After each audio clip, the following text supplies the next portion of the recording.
Hello and welcome to Spotlight on East Fishkill. I'm Councilman Nick D'Alessandro and this is Councilman Tom Franco, and we're your hosts for Spotlight on East Fishkill. Spotlight is a show brought to you by the town of East Fishkill, where we highlight local businesses and other public venues in our great town. And today we have a very special show. We're at Shenandoah Farm in East Fishkill with a pillar of our community, Verne Jackson. Let's get on the farm and see what he's got. Let's go take a look.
Well, here we are inside the milk house, and we're waiting for the cows to come in. Oh, here they come. Here they come. Yeah. So, John Jackson was telling us how, the cows have their usual routine every day, and they come down from the pasture, up like we just filmed, and they come into the milk house here, and they have their usual spots that usually they go to. But Willie Jackson said that sometimes some of them don't cooperate. But let's take a look and see what they are going to do. Not unlike here. any child. Well, look at that. They go right. It's like a little runway for them. Their little catwalk. Yeah, they know what's going on. Now, they were actually taking a look at the camera guy before I saw. Yeah, they were. The camera guy looked a little apprehensive on that one. Well, these guys are ready to go, though. Their udders are full of milk.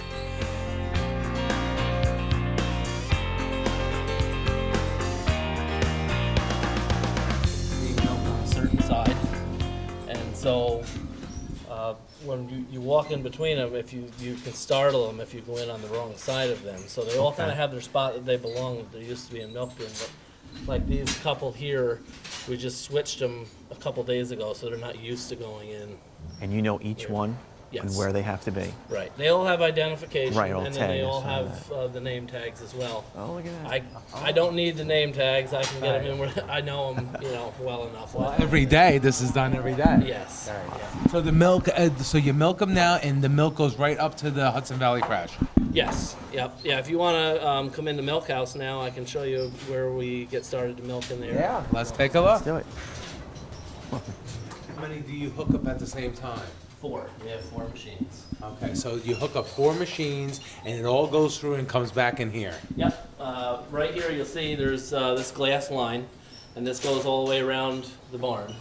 So we hook up the 4 machines. We'll milk four cows at a time and just milk our way down through. It all comes into here, and then it's pumped over into the refrigerated tank right over here. Wow, that's amazing. So how much milk will be generated just for today? We probably put in about 250 to 300 gallons a day. The truck comes every other day to pick up the milk, and so he usually takes about 500 or 600 gallons out of here every other day. That's great. So this is actually a 1,000-gallon tank. So we do have excess if we end up with a little more milk than usual, or if something was to get delayed where he couldn't get here, we have some reserve. Right, right. So Okay. the first thing we'll start to do here is we run a Clorox water cycle through the whole line before we start. So that'll be the first thing I do, and then carry the machines out and get started milking. Okay, well, we'll watch.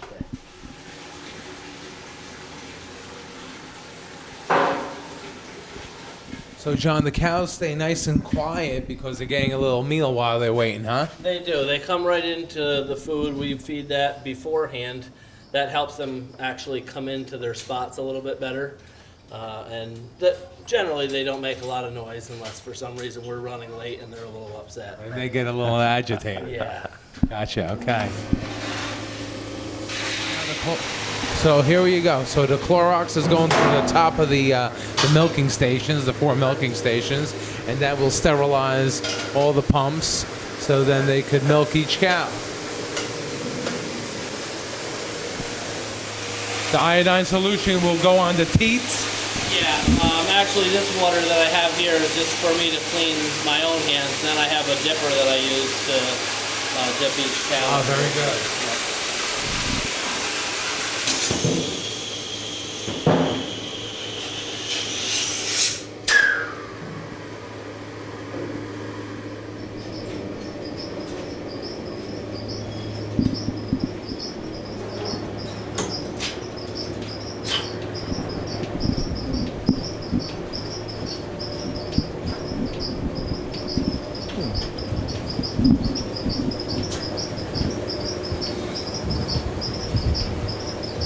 Kevin is going to go down and start to fill the feed cart, and then he'll drive it up and bring it into our silo room to mix up the feed that we'll feed tonight, so when they come in the morning, the feed will already be there for them. Okay, here we are with Kevin. Kevin, how are you? Good. How you doing? So what do we got going on now? We're gonna fill up the cart with some corn and some protein to feed the cows. So is there like a mixture you have to do? Yeah, there's a mixture of protein in the barrels, and then we'll put the corn in there, and then we'll go put some corn silage in it. So then in the morning they come and eat this? Yep. In the morning I'll come and eat it. And then so do they eat this twice a day or just once a day? Twice a day. Twice a day. So now when they're getting milked and then in the morning again? Correct. So you do this every single day, prepare their meals. Every day, Just yeah. like a parent preparing Yep. the meals for the kids for Holidays, school. That's it. weekends. Now do some That's eat more great. than others? Yeah. Yeah, absolutely. Just like we all do. Okay, so go ahead, pal. All right.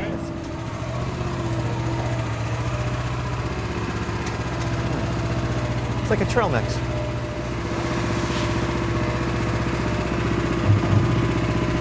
So they gotta mix it up. There's like a giant mixer. Yep. There you go. Ah. Bam!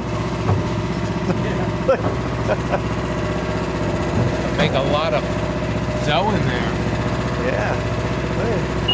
The recipe. Way to go. By weight. There's an automatic scale on the machine. So he just keeps scooping it in until it reaches the desired weight, mixes with the protein, and that's the cow's food. It's like making a pizza, right? And yeah.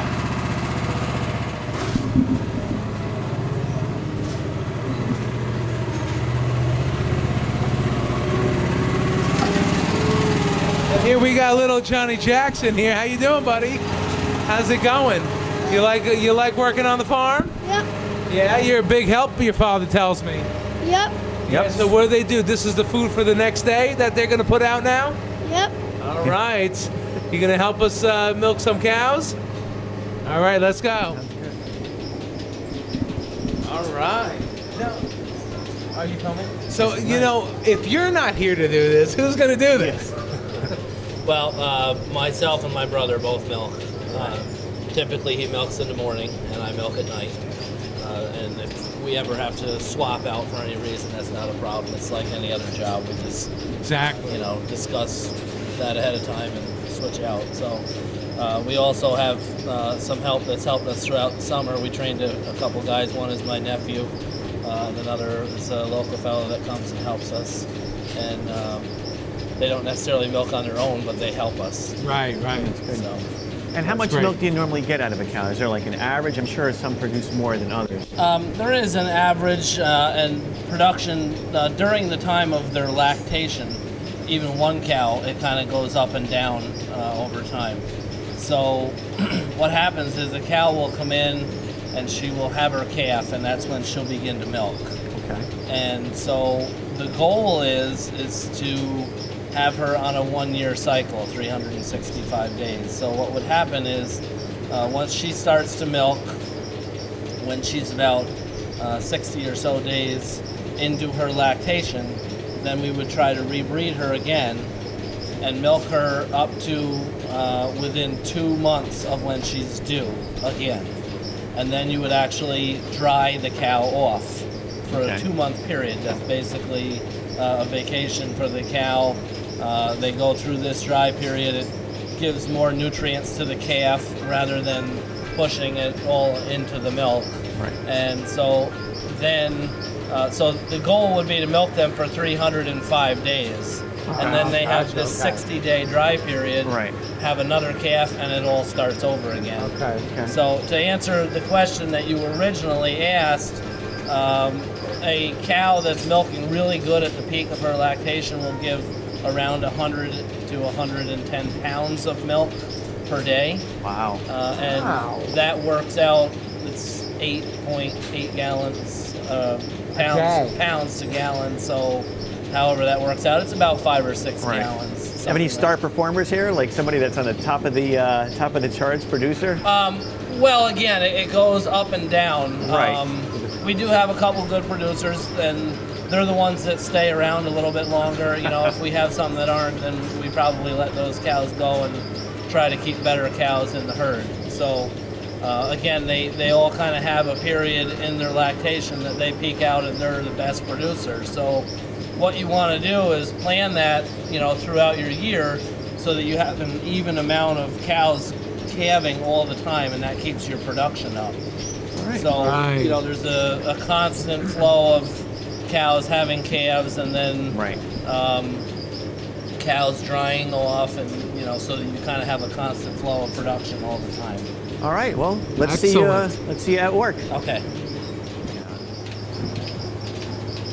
So the first thing we do is hand strip a little bit of milk through the screen, and that's to check for mastitis, which is a bacteria that sometimes gets in the cows.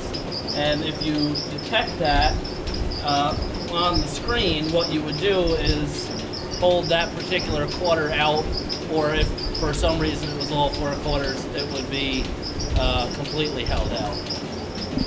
So that's what we do, and then we put the iodine on to sterilize.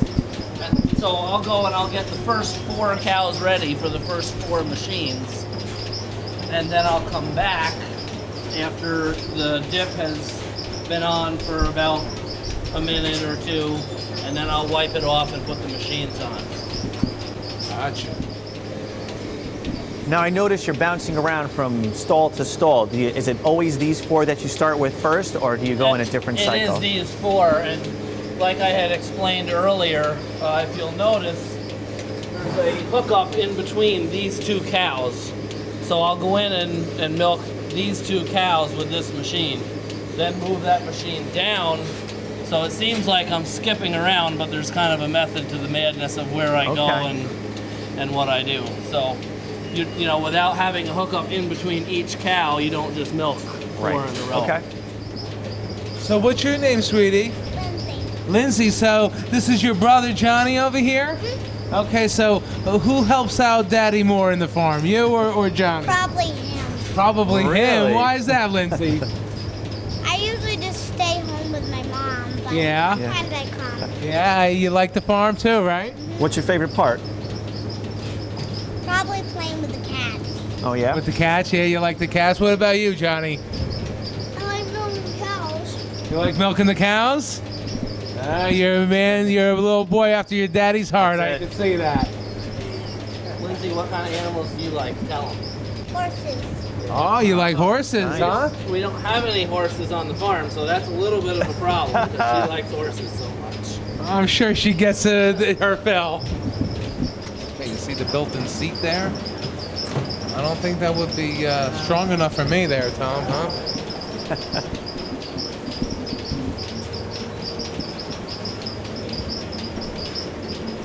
Look at that contraption.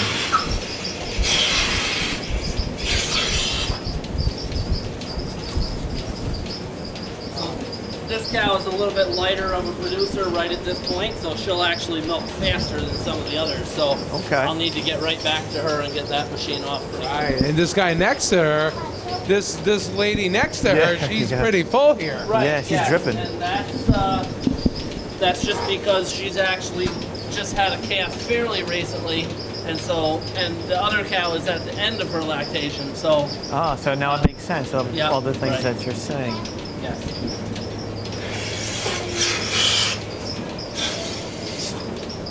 No, which cow? Look at the milk going up on the top Yeah. there, Mike. Yeah, and you can go back in and see. Going in the main. Yep, you'll see it coming right into the jar. Well, you can hold them for me. How's that? Oh, there you go. Ah, they must be happy.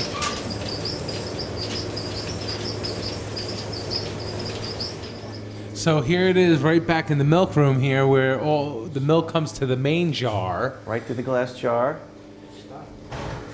right? So this is where it gets stored. Yep, so you'll see the milk is starting to come in now, and that has an automatic probe in it. So what'll happen is, even though I'm out here milking, it'll come up, fill up to about 3/4 full, and then you'll see it pump down. And then there's also a probe that makes it shut off, and it just keeps going through that cycle as the milk comes in. Okay. So they get very relieved when they get milked. Yes. Yeah. Excellent. Yep, and then you can follow it, goes through here, then right into the big tank.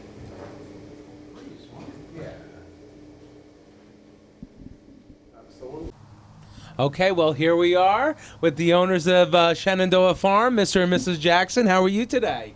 Fine, thank you. How are you doing, Mr. Jackson? Good. So, and this is your son, William, right? That's right. How are you, sir? Nice to Very meet you. good. Thank you so much, guys, for allowing us to do this here. today. So, how can I ask you? You're the oldest son, and how many brothers and sisters do you have? I have 3 brothers and 1 sister. Okay. So, when did you get first started with the farm? Well, probably when I was old enough to walk. That's how Just it like works the kids around in here, there. right, Verne? That's how it works. So, if you were going to talk about the Jackson farm or the Shenandoah farm, when did this really get incorporated? When was the Jackson farm, the first Jackson farm started? 1892. Wow. 1892. When my grandmother and grandfather came here as a bride and groom. And where did they come from? Fishkill Plains and Arthur'sburg. Okay. And what's your earliest memory of working on the farm? Like, how long have you been here? Since 1932. Wow. So, I mean, I have some memories of them making ice and bringing, we lost our herd to TB, and they took all the cows out, and I can just remember bringing the new cows in, and that was like 1935. Wow. So, and then, of course, it went on, and we had horses up to the 50s we used, and we had tractors too along. But, the war was tough going, World War II.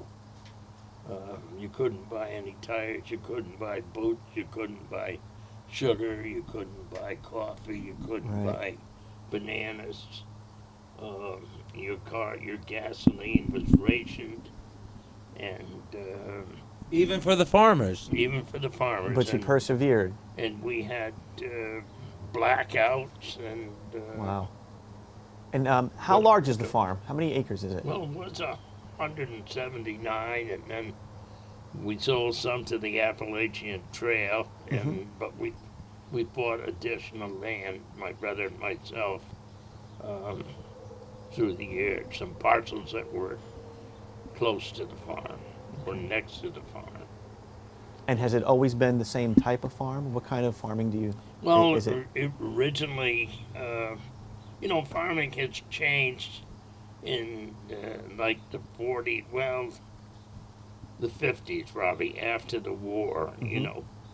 Things began to change, and you either had to be a dairyman or fruit grower or vegetable grower. We had refrigeration got more available. And up to then it was ice boxes, and so it was. There was massive changes. So we had an orchard. We let that go.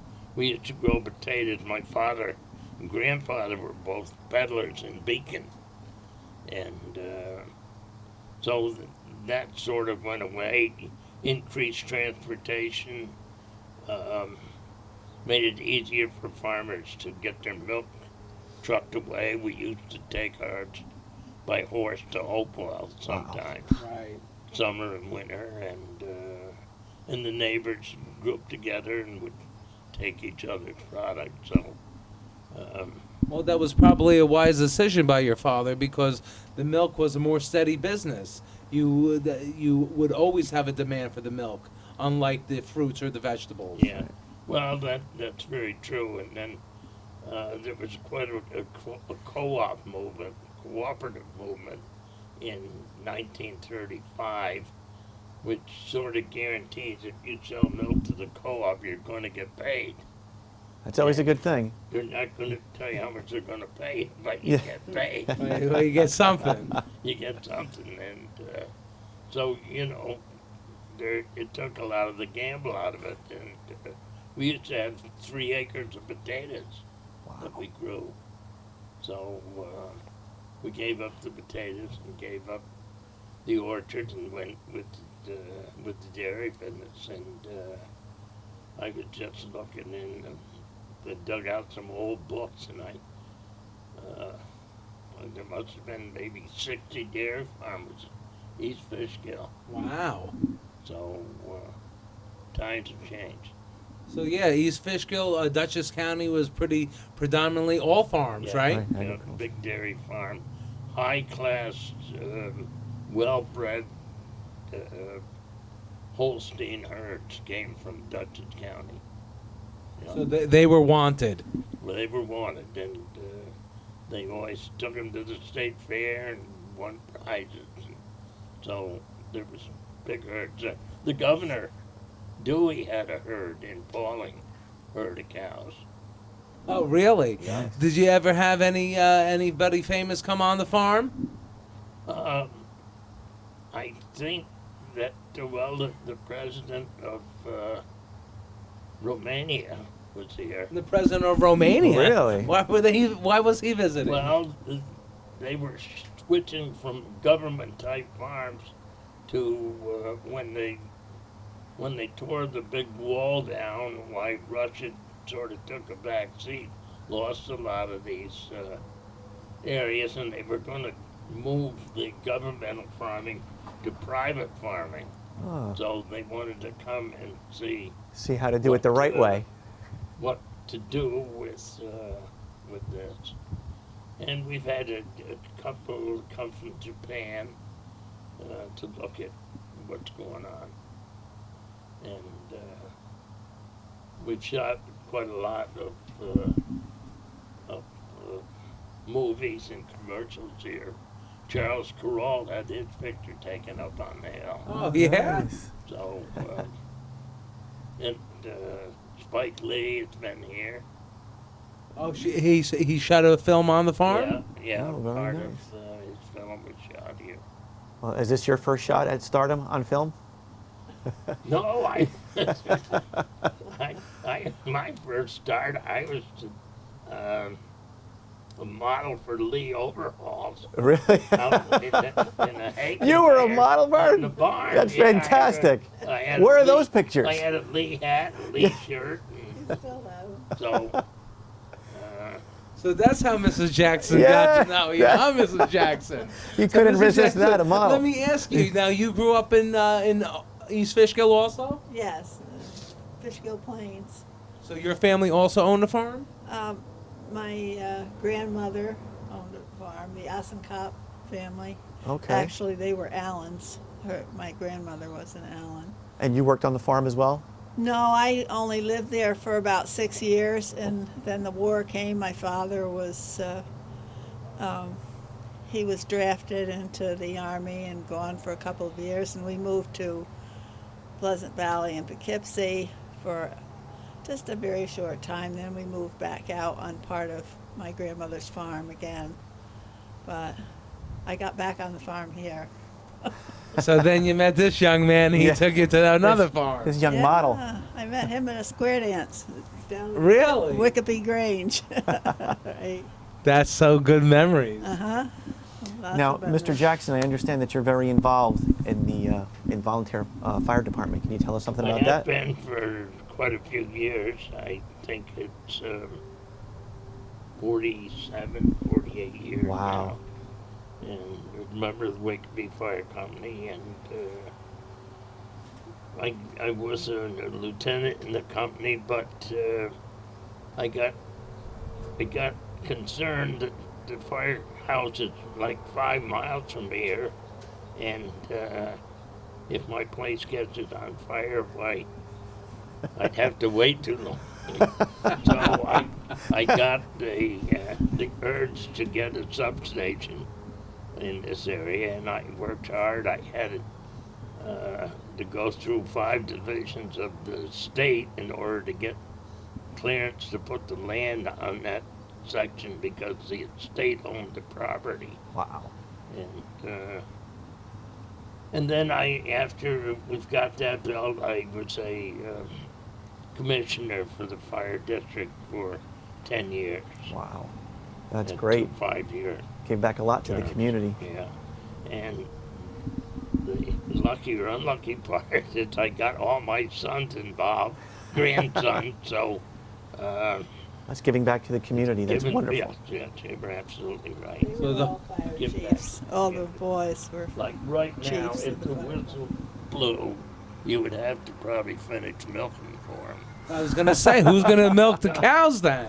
Well, who milks them? The machines come off, And they have to wait? and they have to wait. Well, I saw some of those cows. They didn't want to wait. No, they didn't look like they were ready to wait. Right. No way. So all your sons were fire chiefs?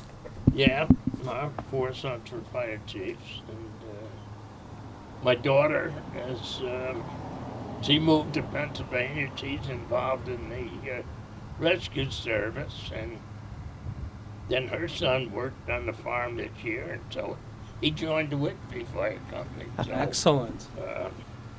I guess it's in our blood now. Right. Well, to give back to the community and all that you do on this farm is the community. Yeah, so, you're a pillar of the community. You've been here for so long. We really respect that, and we're Yeah, very thankful for you guys helping build this Is community. our hobby. Right.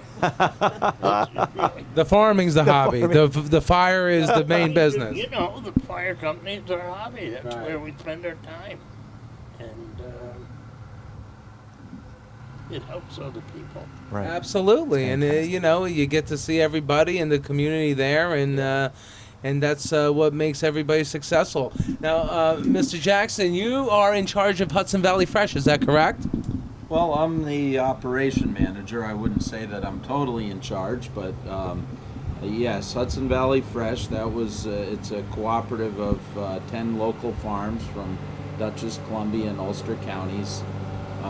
That was founded in, I think, about 2005 by a retired orthopedic surgeon named Dr. Sam Simon, and a few other farmers. My dad was one of them, that got together and decided that we really needed to do something to help farmers survive so that they could provide a living wage for those that were doing the farming. It's just not, in this Northeast, we just cannot compete with those mega farms that are located, say, in California, which is the #1 dairy producing state in the United States. And typically that's where most of the milk comes from in the Northeast. So it's much cheaper for California farmers to produce milk on the very large farms compared to the smaller farms in the Northeast that have very high taxes and very high expenses. Right. You know, labor being one of the very #1 top expense. You know, as you can imagine, you know what it's cost to live even in our town, and now we have to pay our labor enough to survive in this environment where you have very high taxes, very expensive housing, and we're competing against those farms in areas that maybe don't have those expenses. So this is why Hudson Valley Fresh was started, with that in mind. And Dr. Simon, you know, said, you know, the only way that we can really make this work is we have to be able to supply a very high quality milk and get paid for it. And that's the model that he used to start Hudson Valley Fresh. Okay. So, and the main headquarters is located where? Well, our address is 47 South Hamilton Street. However, that's just an office where, you know, our accountant works, believe it or not. So if you go to 47 South Hamilton Street, you won't see any cows. So the office is really wherever we are. We tend to use, like I have a home office that I use, and most of the other, you know, few employees have home offices. And, you know, we use cell phones and we're mobile, so we're trying to keep a very small footprint. We, you know, have cut out the expense of having the overhead of a large office and a large staff. So we're trying to stay lean and mean, and have the money go back to the farmers that need the money. Right. Right. So the milk leaves your parents' farm here every day and goes where? The milk would leave here and it will go to the plant in Kingston, New York, Boyce Dairy. They do all the processing for Hudson Valley Fresh. Okay. And it's usually the same day it's processed, the next day it's delivered to the stores. Wow. So, you know, we're looking at probably like within 36 hours, the milk has left the farm and has made it to the stores where it can then be purchased off the shelf.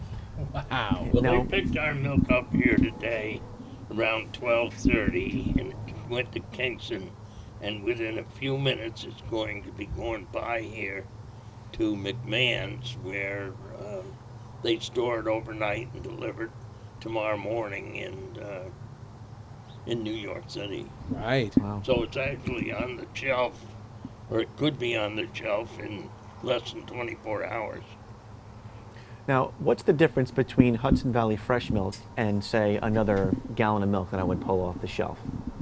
Well, the big difference is the quality of the milk, and that's our big focus. And how we measure the quality of the milk is the somatic cell count. And just to simplify that a little bit so you know everybody can understand, that is similar to measuring the white blood cell count in a human. Mm-hmm. So it basically, the milk is tested and it shows what the cow's health is. So Hudson Valley Fresh has a stipulation that their farms have to maintain an average of below 200,000 somatic cell count. So to compare that to the industry standard by the federal government is that somatic cell count has to be below 750,000. Wow. Oh, So wow. yours is So we're way below what the standard is. This is Now, ultra premium milk. right. Obviously, milk at 750,000 you would not want to drink. It would not be good. But the average of the industry is about 400,000 somatic cell count. So we're, well below the average of the Right. industry. And what that does is it makes for a much healthier cow and a better quality product milk. So one of the benefits when you have the better quality milk is from the cow being healthier, she's not using all the omega-3s to basically that she would need to fight off infections or Okay. stress. So those omega-3s are given off in the milk that is then better for us. We need omega-3s. So by having a higher quality milk, it also has a higher omega-3 quality, which is also very beneficial. right. So now, also Hudson Valley Fresh not only does milk, they do yogurt and other items, correct? We do fluid milk. We also do heavy cream, half and half, sour cream, yogurt, and we do some commercial ice cream mixes for, some of those customers that would use them. Also eggnog for the holidays, correct? Of course, Yeah, we you gotta have the can't forget eggnog. the eggnog. Everybody loves that, and we do that starting in November and through the holidays. And where can we get Hudson Valley Fresh? Are there certain stores, locations? Do you have a website that people can We go do to? have a website, and that's the easiest way for me to explain where it is. There's a lot of local stores that carry it. Unfortunately, not all stores carry it. There's some of the big commercial stores that are very difficult to Break get it into. to get Right. get into. But we do have a lot of local businesses, and if you go to our website, they should be listed on the website. And if you go to a store and they don't have it, you can ask them for it, and we'll be glad to visit the store and make our products available. And what's the website? The website is hudsonvalleyfresh.com. Great. That's great. And also, I know that Hudson Valley Fresh has started delivering to schools, right? School districts? That's correct. We have started over the last probably 3 years. We started with Haldane School in Cold Spring. They were our first public school. We've had many private schools, but as you know, public schools are a little more difficult because they have a bidding process to be able to get the milk into their system. So with our model, our milk is not the cheapest.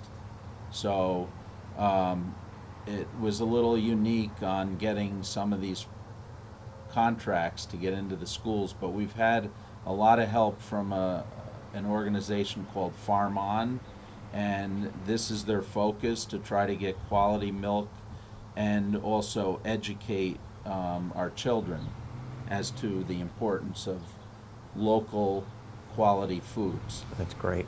That's great. So I see back there's this a plaque that says Century Farm, New York State Agricultural Society, Jackson Farm, 1892. What's that about, Verne? Well, the state has had this for many, many years, where they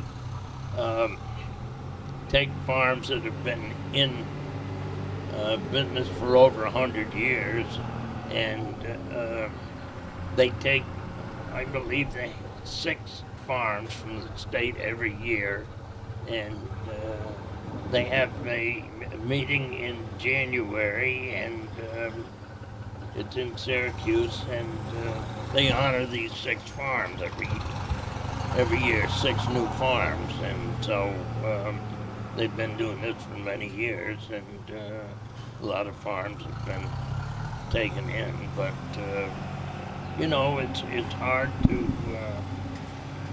to keep the farming going. Like I told you, Right. that East Fishkill back in '58, I think, had 45 or 50 farms, Wow, and that's a lot. they're gone.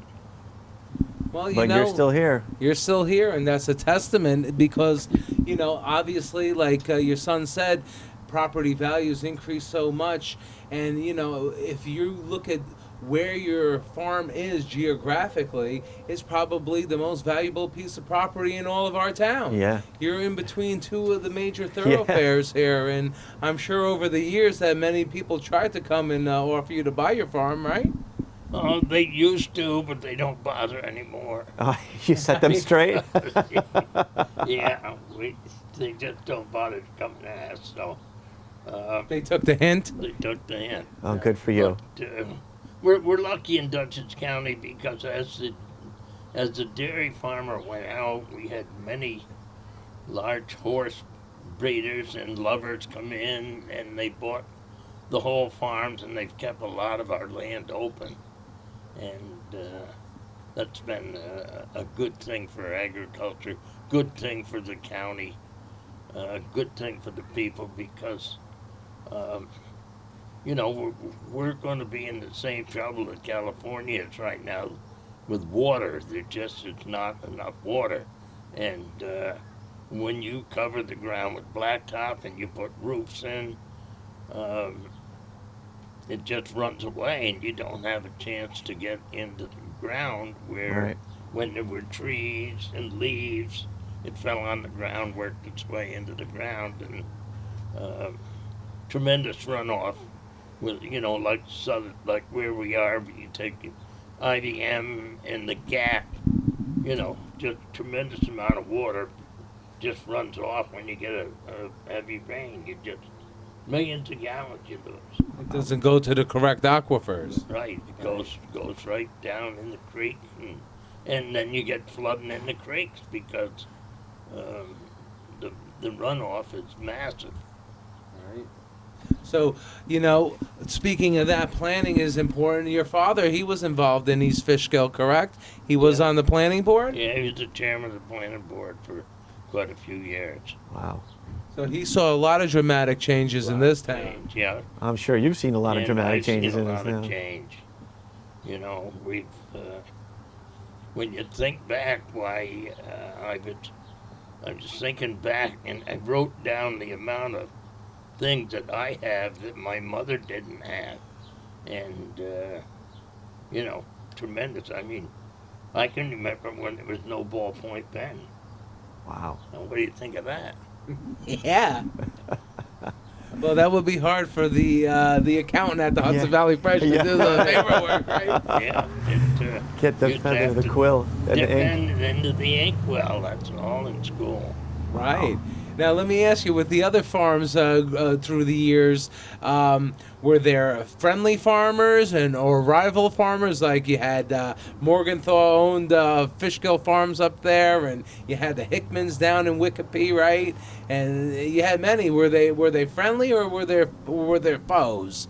It was mostly a friendly relationship because you had to almost work together to survive in the community. I can remember, and I got pictures showing where the town shoveled the roads with shovels. Wow. That's how you Make got the rid of roads. the snow. Oh, how you got rid of the snow? Okay. They shoveled the snow. No Clear the plows. snow. Yeah, Wow. cleared the snow. Can't imagine that today. Yeah, no, it just, so we. Yeah, I got a bad hip, Verne. Yeah. That would be bad with the Yeah. shovel. Really would, yeah. And, I know, like, to get the milk out, why, they used to have to get together, and because, you see, back then, we had other problems, and that was the land was so open that the snow would start blowing. And, of course, it blew to the first stone wall, and then kept filling up. Well, there were stone walls by every road, so whatever filled up first was roads. Wow. And, That makes sense. You're right. Yeah, when you think about it, all right. I remember one day the mailman came through and there was a drift out there, and he was stomping on it. He says, I think I can drive over this. He got out in the middle and down he went. And, you know, to try to dig hard snow out from underneath the car, quite a problem. So that's the way it went. So all the corn on the farm, I see there's many acres of corn. That's for the cows, is Feed that corn? correct? Basically for cows, we grow a little for human consumption, but mainly for the cows. Right. And what fills those silos over there? Yeah, we store the corn silage in one of them. We store grain in one, and chopped grass in the other. Now, are you guys very particular about the food that you feed the cows? Yes, absolutely. That's one of the keys to having healthy cows is feeding them a balanced diet. And we grow most of the food ourselves. We do purchase some supplement grains. But the key is what you feed them. And we also have a nutritionist that will analyze all the feeds and Wow. the cow's production, and based on that they'll tell us how much of each item that we're going to feed the cows. So it's very involved. So basically now you're not so much on the farming end. You're more with the milk end with the Hudson Valley Fresh, and your brother John pretty much. How's it work with the family dynamics? Well, we've been pretty diversified on the farm. We do, crops that we sell. We have the dairy operation. We have Hudson Valley Fresh. So we stay very busy, and Right. My time is split, wherever I'm needed. But I do have to devote quite a bit of time to Hudson Valley Fresh to make sure that we keep things going. It's quite a large operation. We have 5 trucks on the road. We have 2 major distributors and that are distributing milk in New York City, and we have, I believe, about maybe 11 or 12 employees. So You're busy. it takes a lot to keep all this going, but the upside is it's we're providing a local product that's keeping jobs local. We're employing local people, and we're keeping the farms going, and that's more local employment. Absolutely, That's that's wonderful. That's what we want. Absolutely, that's so great. Well, our first store that started selling Hudson Valley Fresh was Adams in Poughkeepsie. Adams Fairacre. Oh, nice. Fairacre. And now we're in all 4 stores, and someone was talking with Mr. Adams here a little while ago, and he said that our product is leading in their stores. Really? Wow. That's Other fantastic. stores. So if Keep it coming. we got a good name, and we got a good product. Well, I know that chocolate milk is out of sight. It really, really is. Yeah, everybody raves about the chocolate milk. Yeah. And we cannot forget to mention that there's 2 dairy farms left in East Fishkill. The other one is the Knapp farm in Hillside Lake, and their farm and our farm are both Hudson Valley Fresh farms. So it's helping to sustain our existence in East Fishkill. That's so very great. good. That's where we want you guys, staying That's here. wonderful. We like that. You've We been here for also so run long. a soil mining operation, and my son Dan more or less takes care of that, and along with raking hay and cutting silage, but he sort of takes care of that, and so we have to help sometimes. He gets behind, and so, but it's all run under one. All pulling together. Everybody helps each other. Yeah. Right. Well, we really thank you for letting us come out here on your farm. And like we said, you're a pillar of the community, and we're very grateful for what you've done. And you've helped build East Fishkill to what it is today. Well, we try to do our share, and as a family, he just got a call. Yeah, from he's our got to go. family friend. Yeah, it's really truly a treasure to have your farm and to have your family here, and you do so much, and it really We're very means grateful. a lot. Yes. Thank you very much. Thanks. You're Well, welcome. thank you for visiting us on another episode of Spotlight on East Fishkill, and just remember, Whenever you can, shop local and stay local. Thanks, everyone. take care.